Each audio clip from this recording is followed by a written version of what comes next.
SNP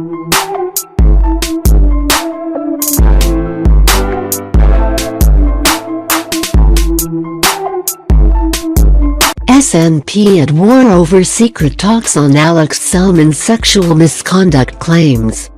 The rift between Nicola Sturgeon and Alex Salmond deepened into open war yesterday over when the SNP leader's top aide knew about the sexual misconduct probe into her predecessor. The First Minister accused Mr Salmond's allies of trying to discredit her amid allegations that Liz Lloyd had already learned of the Scottish Government investigation when she helped broker a meeting between the pair last year. But Mr Salmond's spokesman hit back, insisting Chief of Staff Miss Lloyd was aware of the two female civil servants' complaints sometime before the secret April 2 summit and had even initiated first contact. Mr Salmond admitted he did not know for certain whether Miss Sturgeon also knew about the sensitive internal inquiry before meeting him. She has said she only found out during talks at her Glasgow home. Yesterday's extraordinary tit-for-tat public statements underlined the bitter feud between the pair which threatens to split the SNP. Mr Salmond last week won a court case against the government that he once led when a judge declared the process followed in its investigation of the complaints was unlawful. He is also being investigated by police over the harassment claims, which he strongly denies. On Sunday, Miss Sturgeon referred herself to ministerial watchdogs over a series of discussions she had with Mr Salmond while the government probe was ongoing. She also faces a Holyrood probe into the Scottish Government's handling of the inquiry. Mr Salmond's version of events raises questions over how Miss Lloyd arranged the April meeting without telling her boss the reason for it. The First Minister last week said she had no knowledge of why Mr Salmond wanted to speak to her, while her spokesman repeatedly suggested the meeting was instigated by Mr Salmond's camp. But this was contradicted by Mr Salmond's allies, who said Miss Sturgeon or Miss Lloyd already knew about the inquiry before the talks. There were also claims that Miss Lloyd was aware of the allegations against him when she phoned an unnamed intermediary on March 6 last year.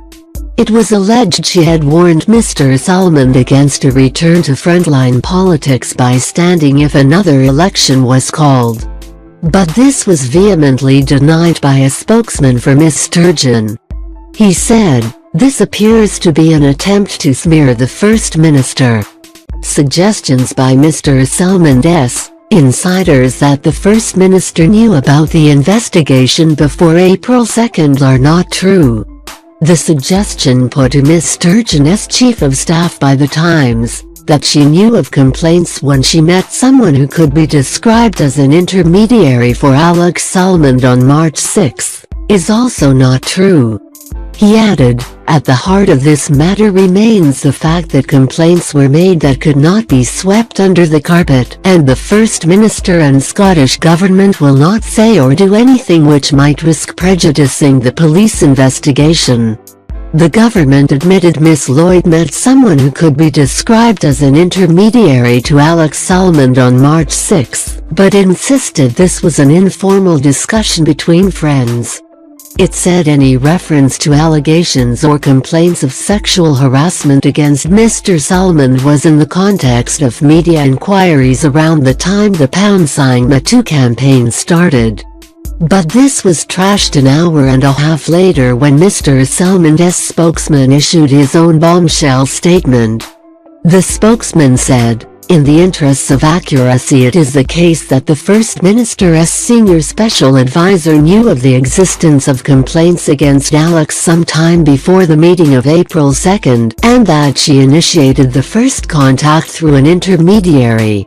They then arranged the meeting which Alex asked for." Alex has no certainty as to the state of knowledge of the First Minister before then.